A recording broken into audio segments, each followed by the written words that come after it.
Hello guys! Hello Libra! Welcome dito sa aking channel. Kapalaran 888 Libra, alamin natin kung anong messages, vibration, gabay energy para sa inyong lahat. This is general reading. Pwede kang makaresonate, gamitin mo ang iyong intuition sa panunood. Wow!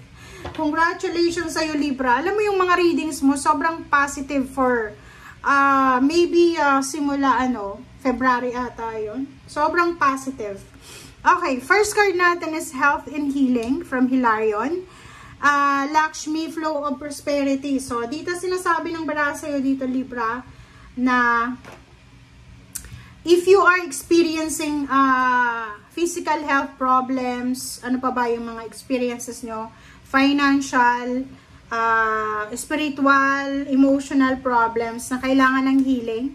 Sinasabi ng barahan na huwag kang mag-alala kasi merong parating na health and healing. Okay, sa lahat ng klase ng kagalingan na kailangan mo. Unahin mo sa pera, sa financial health, emotional health, psychological, spiritual, ano man na problema na kailangan na kagalingan ay gagaling. Okay? It's a recovery. Flow of prosperity, sinasabi ng barahan na yung flow of prosperity sa buhay mo ay tuloy-tuloy. 'Di ba? Yung parang diba?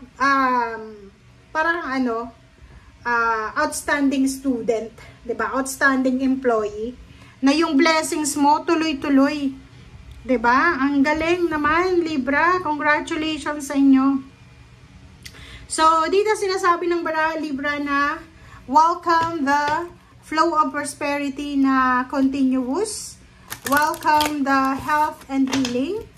Welcome the new beginnings. Welcome the incoming prosperity and abundance.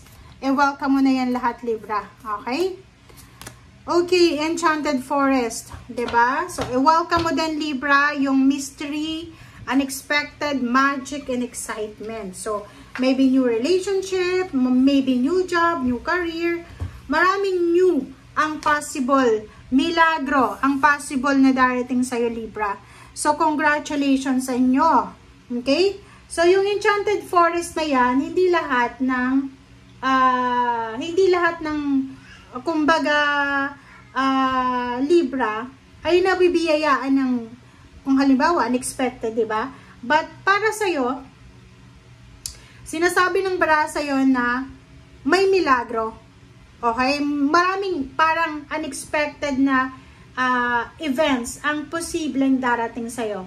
So, sinasabi ng bara sa'yo dyan, Libra, na kailangan nating maging grateful.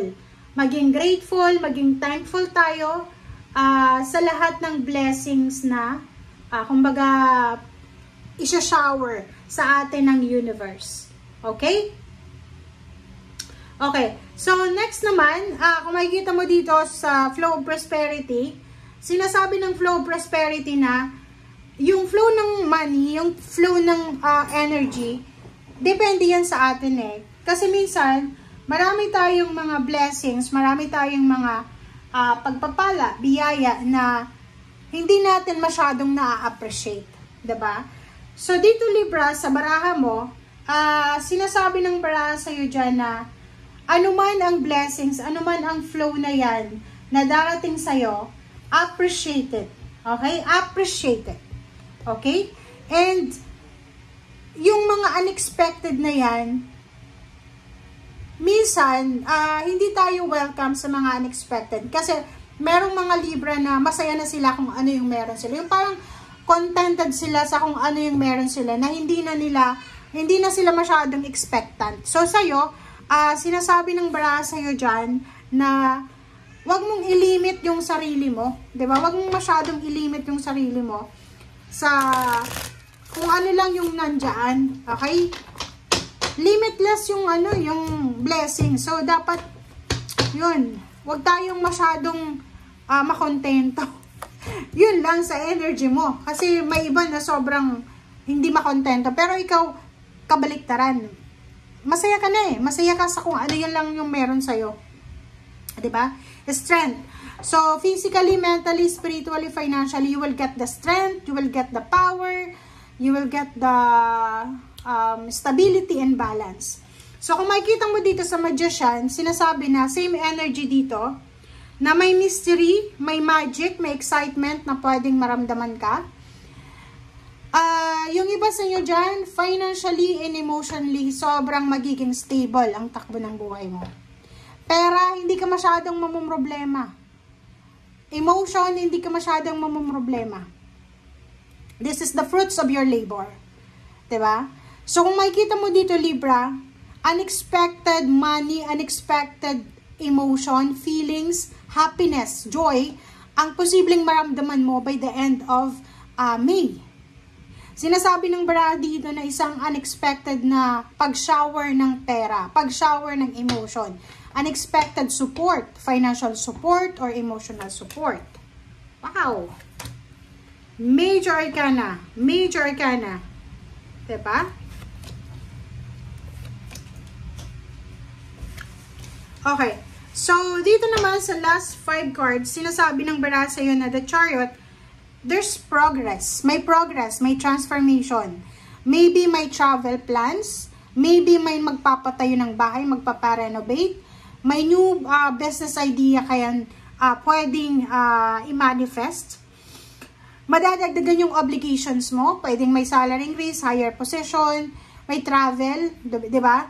And dito sa barahang to, sinasabi na ihanda mo ang sarili mo, Libra, kasi yung blessings na papasok sa buhay mo, mayroon siyang kasabay. Siyempre, pag blessed tayo, magiging busy tayo. Pag marami tayong blessings, magiging occupied tayo sa lahat ng blessings na to. So, dito sinasabi, makinig ka sa sinasabi ng iyong intuition.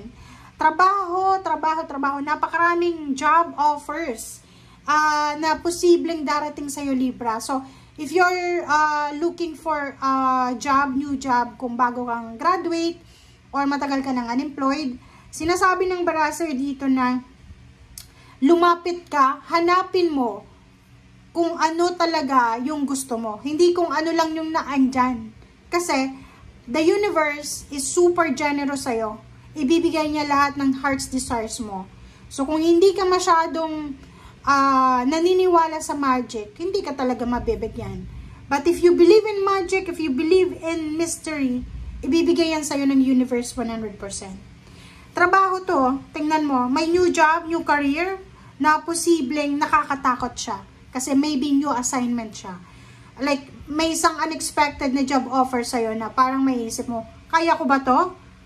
Para ba to sa akin? Kasi hindi ako nakapagtapos ng pag-aaral, wala akong experience, wala akong connection, 'di ba? So, sa message na to, sinasabi ng Baraha na maraming financial opportunities, emotional opportunities na pwedeng pumasok sa buhay mo, Libra, lalo na pagpasok ng June 2025. Okay? Thank you guys for watching.